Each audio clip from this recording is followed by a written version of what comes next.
প্রিয় শিক্ষার্থী, আসসালামু আলাইকুম। আশা করি সবাই ভালো। আমরা এখন ট্রান্সফরমেশনের উপর ক্লাস দিব। ট্রান্সফরমেশন অফ সেন্টেন্স ক্লাসটি তোমরা এসো না, please keep silent. Transformation class দিব। ক্লাসটি ক্লাস 6 থেকে 10-এর জন্য।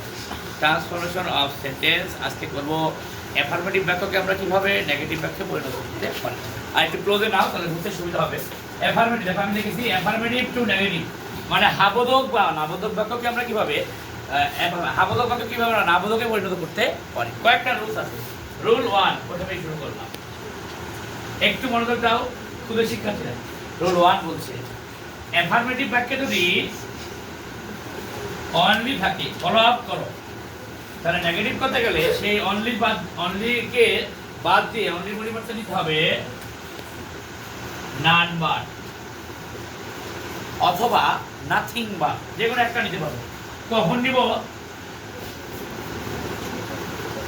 নান বাট অথবা নাথিং বাট। এটা আমার ইচ্ছা মতো নেওয়া যাবে না। যদি ব্যক্তিকে বোঝায়, পার্সনকে বোঝায়, তাহলে আমরা নান বাট নিব। যদি বস্তু বা আদার্স কিছুকে বোঝায়, তাহলে আমরা নিব হচ্ছে নাথিং বাট। দুটো এক্সাম্পল দিলে তোমরা ক্লাসটি বোঝা যাবে। Example 1, she likes only sweet, সে মিষ্টি খেতে অনেক ভালোবাসে বা পছন্দ করে। এখানে অনলি ব্যবহার আছে। পরীক্ষায় ডান সাইডে ব্র্যাকেট থাকবে, এটাকে নেগেটিভ করতে হবে। তাহলে আমরা দেখে নিব নেগেটিভ করতে হবে। আছে কি আছে? অনলি আছে। এবার দেখো অনলি পরে কি আছে? সুইট আছে। এটা একটি বস্তু। তাহলে অনলি পরিবর্তে আমরা কি নেব? বস্তু হলে নাথিং। তাহলে নেগেটিভ পেলে উত্তর ফলাফল কি দাঁড়াবে? she likes nothing but, কার পরিবর্তে দিলাম? অনলি বাদ দিয়ে she likes nothing but। আশা করি এই এক্সাম্পলটি বুঝতে পেরেছো। আমি আরেকটা এক্সাম্পল দিব নান বাট দিয়ে। Follow up example. Example 2, only Robiul can do the sum। পরীক্ষা বলছে নেগেটিভ করো, তাহলে এখানে আবার অনলি পেয়েছি। এখন অনলির পরিবর্তে নাউনটা কি আছে খেয়াল করতে হবে। ওখানে সুইট ছিল, বস্তু ছিল, নাথিং বাট হয়েছে। এখানে কিন্তু অনলির পরিবর্তে অনলি বাদ যাবে। এর পরিবর্তে রবিউল, এটা একটা পার্সন, ব্যক্তি। That is why we have to take none but. যেখানে আছে তার পরিবর্তে none but. That means none but কার পরিবর্তে নিলাম? অনলি পরিবর্তে নিলাম। None but, don't love everybody, Rabiul can do the same. Affirmative বাক্যকে নেগেটিভ করার জন্য অনলি বা অ্যালন খেলে নান বাট বা নাথিং বাট যে সূত্র ছিল সেটা আমরা শিখাতে পারলাম। আমরা আরেকটি সূত্র করবো, মাস্ট। যেহেতু এখানে অনলাইন ক্লাসে সময় কম, তাই অল্প সময় অনেক কাজ করতে হয়। আরেকটি সূত্র শিখাবো, মাস্ট। রুল 2, নিয়ম 2, আবলক করা। সবাই খাতায় লিখে ফেলো, তাহলে তোমার মনে থাকবে। রুল 2 বলছে মাস্টের সূত্র। অ্যাফার্মেটিভ বা হাবোধক বাক্যে যদি মাস্ট থাকে, তাহলে তাকে নেগেটিভ করতে মাস্টের পরিবর্তে নিতে হয়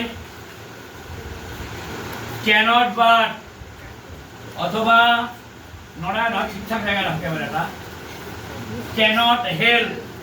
খেয়াল করো, মাস্টের পরিবর্তে কি নিব? ক্যানট বাট অথবা ক্যানট হেল্প।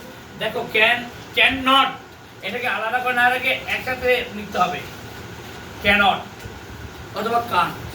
এখানে মজার ব্যাপার হচ্ছে বাটের পরিবর্তে যদি বাট নেওয়া তাহলে ভার্বের V1 হবে, যদি হেল্প নেওয়া তাহলে ভার্বের সাথে পরের ভাবে তো আইএনজি হবে। কারণ হেল্প ভার্ব আরেকটি ভার্ব, পাশাপাশি দুটো ভার্ব থাকলে আমরা যদি দিতে পারবে আইএনজি হয়। আমি দুটি এক্সাম্পল দিয়ে এই কাজটি ক্লোজ হয়ে যাবে আজকে। Example 1, we must plant trees। আমরা অবশ্যই বৃক্ষরোপণ করব। তাহলে এখানে মাস্ট আছে, মাস্টকে বাদ দিব, তার পরিবর্তে হয় ক্যানট বাদ দিব অর ক্যানট হেল্প দিব, যে কোনো একটা নিতে পারবে, as you like best. So আমি যদি ক্যানট বাদকে নিয়ে তাহলে উত্তর হবে we can't but, everybody right, plant. আমি ক্যানট হেল্প দিয়েও করতে পারি, তাহলে আইএনজি হবে। যেমন বা or example, we can't help planting trees. তাহলে এখান থেকে আমরা শিখতে পারলাম যদি এফার্মেটিভ বাক্যে মাস্ট থাকে তাহলে মাস্টের পরিবর্তে আমরা ক্যানট বার্ড অথবা ক্যানট হেল্প দিতে পারবো। যদি ক্যানট বার্ড নেই তাহলে তারপরে ভার্বের প্রেজেন্ট ফর্ম বা V1 হবে। যদি হেল্প নেই ভার্বের সাথে আইএনজি হবে। আজকে দুটি রুল শিখলাম, আশা করি তোমরা বুঝতে পারছো। পরবর্তী ভিডিওতে আবার দেখা হবে, সে পর্যন্ত ভালো থাকো। Thank you so much. আসসালামু আলাইকুম।